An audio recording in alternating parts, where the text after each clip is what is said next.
Guys, let me explain what this is all about real quick, okay? Over the course of June, I've gotten back into reading, and I have read 5 books in the month of June.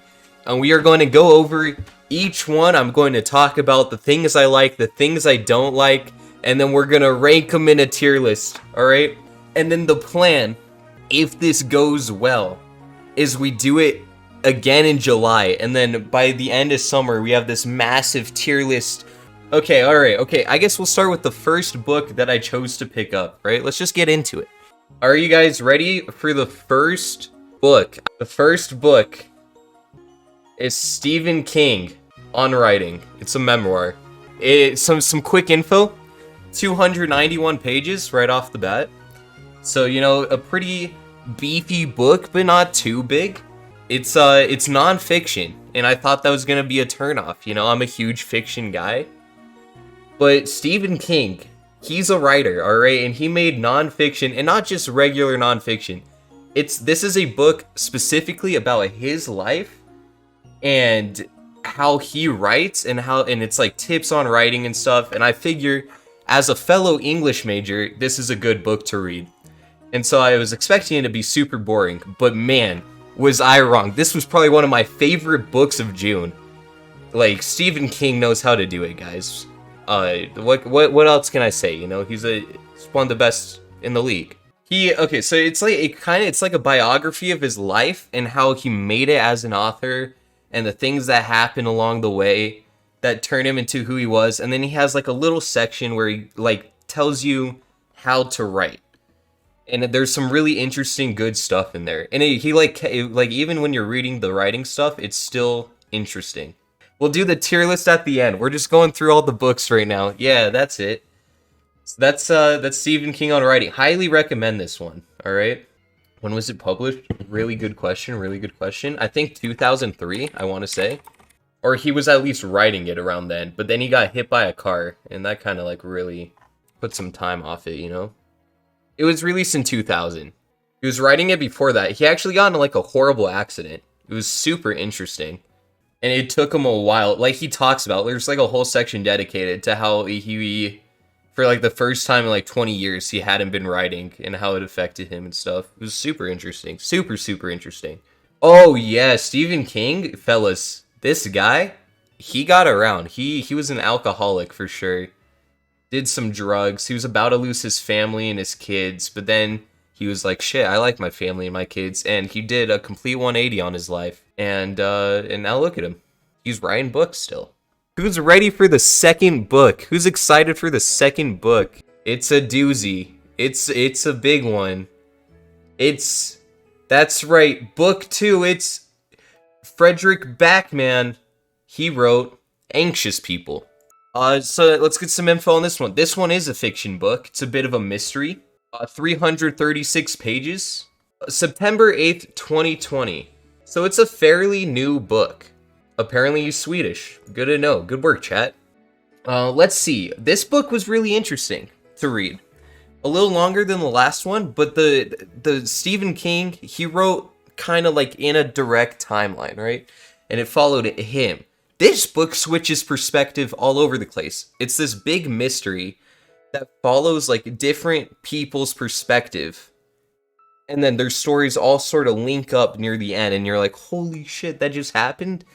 It's a really good mystery about a robbery and a hostage situation. And you follow the police's side of the story, and then you follow the people inside of the hostage situation. Yeah, okay, and so the really fun thing about this book is that it focuses on a variety. The cast of characters is big, fellas, alright? I'm talking, if you don't like one character, it doesn't matter, because you'll certainly like another. And so even though it revolves around this main plot point, you get super invested in the side characters and their little storylines. Turns out everyone in the room kind of just has their own little secrets and tough stuff going on in their life. And, you know, that's what makes them, quote-unquote, anxious people. Great book, would recommend. Pretty easy read. 336 pages again, but, you know. It's a great mystery. Lots of twists and turns. But this book does something really cool, right? So the police call people in for testimony, right? Or for like questioning. And so there will be these chapters where it's just dialogue. Like if it would like how a court lady writes down what people say, it's like that. And it's just line after line after line of dialogue. And they're super interesting chapters where you get to learn a lot about the characters and the cops, because the cops are their own characters. Very interesting book. That's it for Anxious People. A round of applause. How's everyone doing? How's your July 4th been? Just take a little breather, alright? I feel like we're running out of content really quick. Only read 5 books, alright? We're on book 3 already. I gotta stretch this out a little longer. Oh yeah, do you guys want to see my tattoo?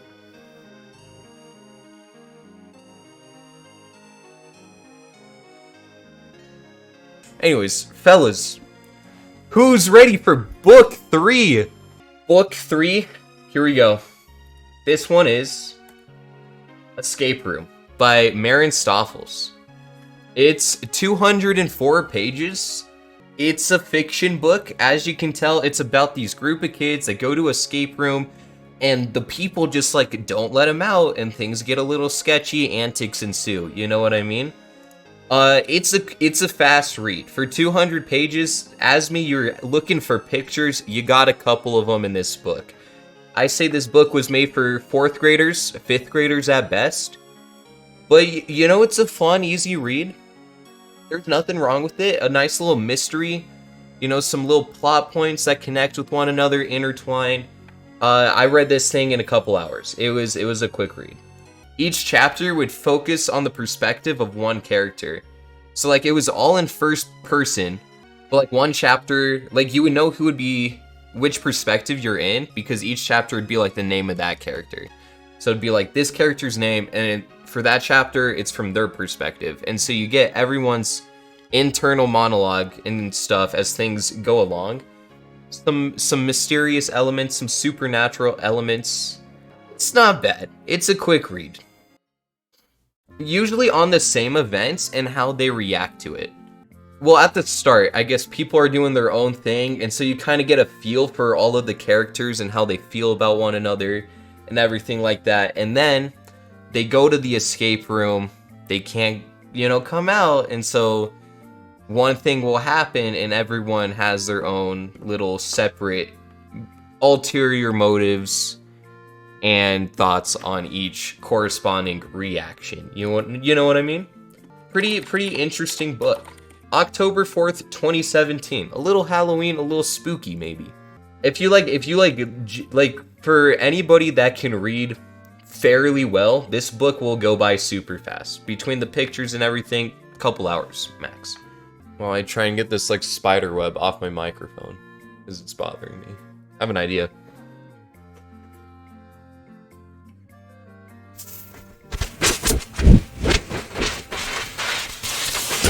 Well, that worked great. How did you pick these books? So the first one I knew I wanted to read, and the second one my mom had just gotten me for Easter. The next 3, starting with this one, I found just in like a bookshelf that we have in our house. And I was like, oh, that sounds interesting, and I picked it out. I'll turn this into a YouTube video, I think, and get the best parts. Yeah, that's it for book 3. That's all I gotta say about this one. There's not too much going on with it. I'm going to Montana State University in Bozeman now. I'll dox myself. I'll tell you which hall I'm living in too. Which floor, which room. Thanksgiving break stream? Dude, I'm not sure I'm invited to Thanksgiving. I was joking with my mom. And I was like, yeah, how am I, because I'm not taking a car. I was like, how am I going to get back? You know, I guess I'll have to miss holidays, you know? You'll never see me again. She was like, oh yeah, you'll probably like miss Thanksgiving and stuff. And I was like, whoa, mom, let's not get hasty. You're cutting me out of Thanksgiving already? Like, wow. Yeah, so basically the family's kicking me out after this. I'm gone, guys. Dining all Thanksgiving. Nah, I'll just make some friends and they'll take me back. They'll take me back to their place for Thanksgiving. They'll love me. Just get a local girlfriend. Easy enough with my, you know, natural charisma, good looks, you know, charm, funny humor, my wit, my, you know, my hair, the chain, my great, you know, wardrobe, you know, the bulging muscles, the boundless money, you know, my knowledge, my wisdom. You know, it's like, I feel like it should be pretty easy, right? We're ready for book 4. Let's go. Book 4, guys. Who's ready? We're coming up on the final 2 books for this month's book club. Who's excited? Let's go. The reveal. For book 4, we have The Seventh Most Important Thing by Shelley Pearsall. Yeah, this one's interesting. 275 pages. What do I have to say about this one? It's interesting for sure. I feel like the story is kind of a snoozer, man. Let me give you a quick synopsis, fellas. There's this guy, I don't know, his name is Arthur, I think, who throws a brick at a homeless man's head because he's like, the homeless guy had dug through his trash and taken his like deceased dad's hat. So he just threw a brick at his head, went to juvie, and the judge was like, send this kid to jail. But then the homeless man was like, Your Honor, if I may, what if he just did like a shit ton of community service for me instead? And the judge is like, I'll allow it. So all of a sudden, this guy, clearly a delinquent, is forced to do community service for this homeless guy. And the homeless guy has him going around, digging through people's, garbage, looking for the 7 most important things, which, really weird list of stuff. It's like cardboard, wood, cans, light bulbs, mirrors, like very weird stuff. And through this process, he learns to become a better person, and the homeless man is building heaven. It's like, it's a weird thing, all right? But like, it's an interesting book. The story wasn't quite doing it for me. It wasn't quite interesting enough. The main character, I get that his dad died, but he seems like kind of a bitch to me, Like, he's just, like, we get it, grow up a little bit, Interesting premise, and it didn't pull through enough. It was interesting enough that I was able to read through it and go, oh, okay. But, like, it's probably the weakest book in this list. Oh, okay, I have a list of the 7 most important things right now. The list of the 7 most important things is glass bottles, foil, cardboard, pieces of wood, light bulbs, coffee cans, and mirrors. So yeah, that was the list he was given to collect. Very interesting. What do they do with the light bulbs? Okay, so really interesting thing. This is kind of getting to spoiler territory, but not enough to make it really count. The homeless man is taking all of these trash items, like the light bulbs and stuff, and he is building like a sculpture. But he's building a sculpture out of all of these broken materials, and ends up actually supposedly looking really cool. Interesting book. Definitely interesting is how I would describe it.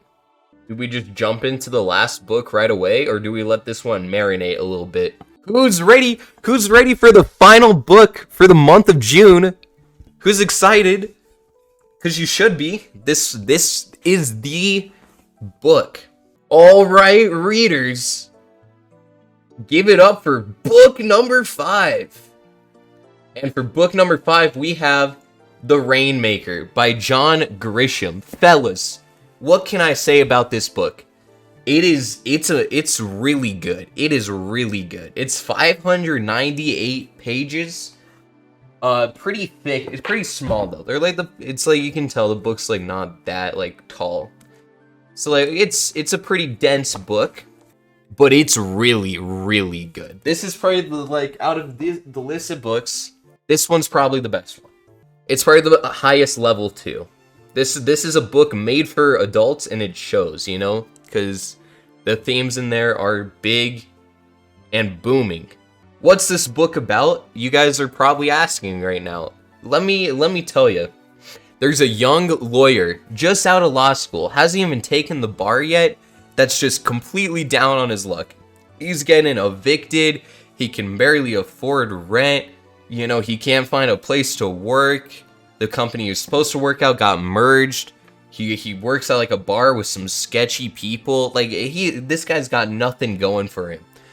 Until through one of his last classes in law school, he comes upon a family, an elderly family that has gotten absolutely ripped off by an insurance company, and they can sue for like an insurance claim or like insurance fraud or whatever. And so this little lawyer is forced to go up against the giant company, the giant insurance company, and try and beat him. It's like David versus Goliath, but in a courtroom. You guys like Ace Attorney? This is it in a book. In between that, he has to, you know, juggle all of the stuff going on in his life at the same time, and you can really feel for this character, you know? An underdog premise, basically Legally Blonde. Yeah, no, this book was really good. If I have one critique, if you guys like shitty endings, this is the book for you. If you don't like shitty endings, you're gonna be disappointed by the end of this book, because it kind of goes from 100 to 0 really, really fast. And then you're like, wait, what just happened? And then the book ends. But the first 590 pages, oh boy. Oh, it's a ride. I have so many good things to say about this book. I'm a John Grisham fan for life now. Let's see when this one was released. There's also a book on this movie, in case anyone likes Matt Damon. This came out in 1995. The movie came out in 97. I don't know if it's any good. So yeah, that's like that. Those are the 5 books. I guess we gotta rank them now, yeah? You know all the books, you know all their premises. But do you know how I would rank each one individually? Let's find out. Let's start with our first one. Stephen King on writing. The first book on writing. It's S tier. For a non-fiction book about writing, it's very good. Very good, very interesting. It was so easy to read 300 pages of this book. I would compare to these down here, I think it's an S tier book. Anyone slightly interested in English or writing or just Stephen King, you will like this book. Even if it's nonfiction and you're like, oh, I don't like nonfiction, you will like this book. We got Anxious People. This was a good book too. This mystery was really good. I'm gonna give it A tier. I think this is an A tier book. You know, it reads fast, it tells a good story that overlap with a bunch of other different plot lines that all come together and ties it all together in a nice cohesive thread. Like there's not a lot of problems with this book for me. I think it says what it needs to say and then it gets out. You know, doesn't waste your time. Good book. Escape Room's hard to rank because it's a little simple, but it's not bad. It wasn't a bad book. There's just not a whole lot of meat and potatoes to really chew on. It's like if you go to a restaurant and you get a bowl of soup, yeah, the soup tastes good, but like soup isn't that filling. So you have a bowl of soup and you're like, oh, I could still eat. And that's how Escape Room left you, you know? Hungry for more, but there's nothing more to eat. It's hard to say. It's either bottom of B or somewhere in the C tier.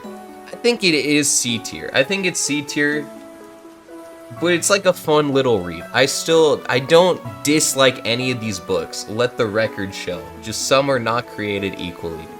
The 7th most important thing. You guys already know what I've said about this book. It's a little slow. The plot doesn't quite pick you up. There's not a whole lot to latch onto. It's hard to like feel sympathetic for the main character at times, which I feel like is a problematic thing for a guy that did throw a brick at a homeless guy.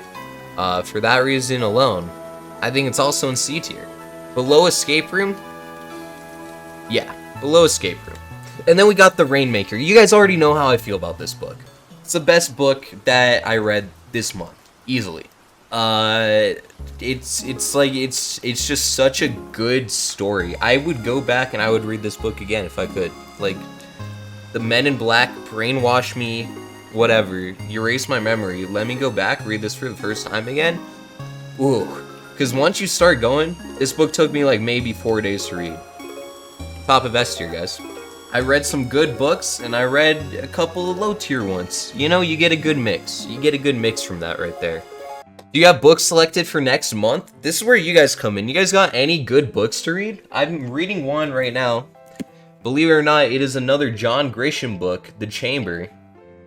If you want, I would recommend picking it up too. And then you got something to relate to by the time this month comes around. Okay, well, that's it, guys. That's the book club. See you next month for the next one. Maybe I'll get a green screen by then, and then I can not have to do this with the chair.